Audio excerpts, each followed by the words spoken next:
Guys welcome to my channel. आ गए हूँ इस ड्रामे का दूसरा पार्ट लेकर क्योंकि ड्रामा ब्लॉक हो गया था। इस बात की वजह से मुझे इसको पार्ट में ब्रेक करना पड़ा। आई होप आपको ड्रामा पसंद आया होगा। पार्ट नहीं देखा है तो आई सजेस्ट पहले आई बटन पे उसको क्लिक करके इसका पहला पार्ट जरूर देख लेना। हम चलते हैं दूसरे पार्ट के। में दिखाया जाता है बाथरूम में आई जी कपड़े चेंज कर रहा था, तब वहाँ पर एक टाई सूट में टिप टॉप वाला बंदा उसके सामने बाथरूम लेके बैठा हुआ था। वो बोलता है तुमने मुझे डरा दिया, what are you doing here, और तुम आए कहाँ से? वफादार हूँ, मैं आपको कैसे भूल सकता हूँ। आप वैसे लुसन आइलैंड से भागे थे, मुझे लगा था कि वो नहीं ढूंढ पाओगा, लेकिन मुझे पता था कि मैं आपको ढूंढ ही लूंगी। कर मैडम तो मुझे काम से निकाली थी। भागने का सोच कैसे सकती हो? और मैंने सुना कि आपने शादी कर ली, काफी प्रिटी लड़के से मिलने की बहुत ज्यादा तमन्ना। पर मैडम तो मेरे लिए तो मेरे भगवान। मैडम को क्या क्या देना है उनको गिफ्ट के तौर पे? वो बोलता है क्यों शादी की गिफ्ट दूं? मैंने उससे शादी की, उसने मुझे चूज किया तो वो मुझे गिफ्ट। तभी वो बोलता है लगता है मास्टर आपको मैडम से बहुत ज्यादा सच्चा वाला प्यार हो, मिलना चाहते हैं मैडम से। मैं जल्द से जल्द मैडम को बता दूंगी, बहू के लिए ढेर सारे गिफ्ट्स लेके आएंगे। वो बोलते मेरी बीवी को डराओ मत, ऐसे भी तुम लोग पागलों के जैसे मेरे पीछे पड़ते रहते हो। मैंने सिर्फ 1 साल का वक्त मांगा था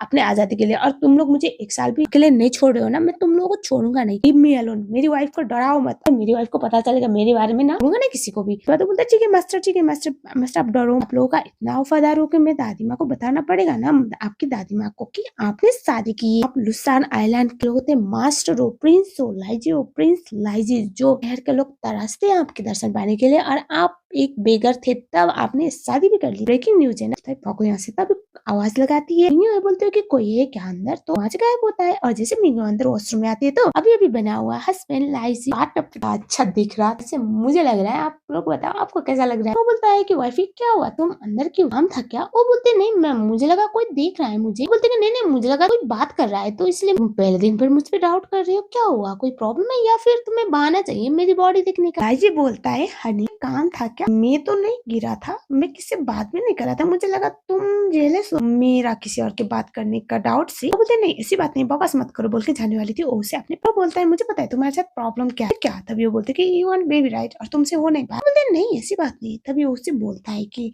एक्चुअली तुम्हारी शक्ल को देखकर, तुम्हारी बॉडी को देख के ये जान के तुम्हें पोजीशन दिया गया है, जिस बात की वजह से तुम कभी बेबी कंसीव नहीं कर पाओगे। तो टेंशन में आती है। वो बोलते कि तुम्हें कैसे पता? वो बोलता है लेकिन डोंट वरी, हमने मुझे जज किया, मेरी भी जिम्मेदारी बनती है कि तुम्हारी बीमारी को मैं ठीक करूं। और आई प्रॉमिस महीना लगेगा, 1 महीने तक कंटिन्यूसली मेडिकेशन लेने के बाद तुम्हारी बॉडी के अंदर जितने भी पॉइजन थे, टॉक्सिन थे, वो बाहर निकाल दूंगा। और उसके बाद तुम एक हैप्पी फैमिली हो, तुम्हारे बच्चे होंगे। तुम्हारे बच्चे क्या, हमारे बच्चे होंगे। और तभी वो बोलती है कि उस बंदे ने मेरे साथ इतना कुछ किया, उसे आइडिया लगता है कि जियांग वाज द वन, शायद उसको कुछ ऐसी मेडिसिन थी कभी कंसीव ना कर पाए इनफर्टाइल बनाने के बाद। वो उससे बोलता है लेकिन हनी आज तो हमारा वेडिंग, तो हम ऐसी बातों में डिस्कशन क्यों बाद में होना, अभी के लिए तो तुम्हें मुझे स्टडी करना चाहिए ना, इतनी अच्छी बॉडी वाला हस्बैंड मिला हुआ है तुम्हें, और मैं क्या करूँ, तुम्हें करता नहीं हूँ। और तुमने बोला है कि अभी भी बेगर वाला काम मत करो। बोलते ही यार मुझे तुम्हें एक्सप्लोर करना चाहिए, इतना हैंडसम और अच्छी बॉडी वाला हस्बैंड हर किसी को थोड़ी मिलता है। उससे अपने दोनों एक दूसरे के साथ वेडिंग नाइट हमें दिखाया जाता है सुबह वाला सीन, जहाँ पर मीनू को उसकी दोस्त कॉल करती है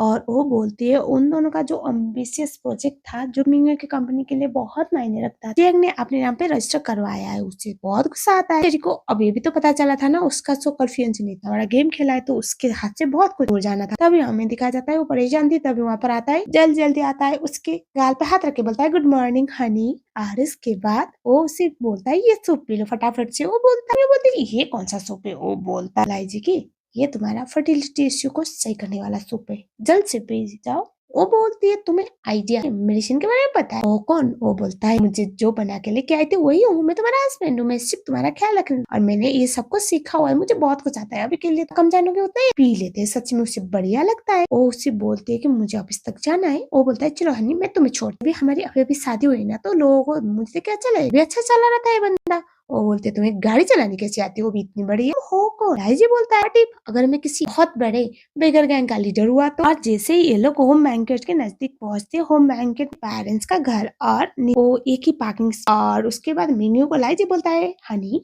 बंद करोगी अगर डर लगे। उसके बाद वो सीधा गुस्सा देता है और इकलौता पार्किंग स्पॉट जिसपे आ ही रहा था कि बाधा में दिखाया जाता है, गुस्से में निकलता है और बोलता है किसकी हिम्मत हुई, मैंने देखा था पहले ये पार्किंग स्पॉट, मेरी गाड़ी लगती थी। जैसे वो मीनू और लाइजी को देखता है तो वो बोलता है कि भिखमंगे को फिर से तुम यहाँ पर भी लेके आए, बस नहीं आता तुम्हें, ये भिखारी तुम्हारे लायक नहीं है। तभी वो जोर से तमाचा लगा। वो बोलती है कि हस्बैंड को भिखारी बोलने की, ये मेरा हस्बैंड लाइजी था। वो बोलता है कि आपको ड्राइविंग नहीं आती तो जाके सीखो ना, अपने पास स्किल नहीं है डजंट मीन कि किसी और को आप डिस्क्रेडिट करो, ये गलत बात। कुछ नहीं पता था।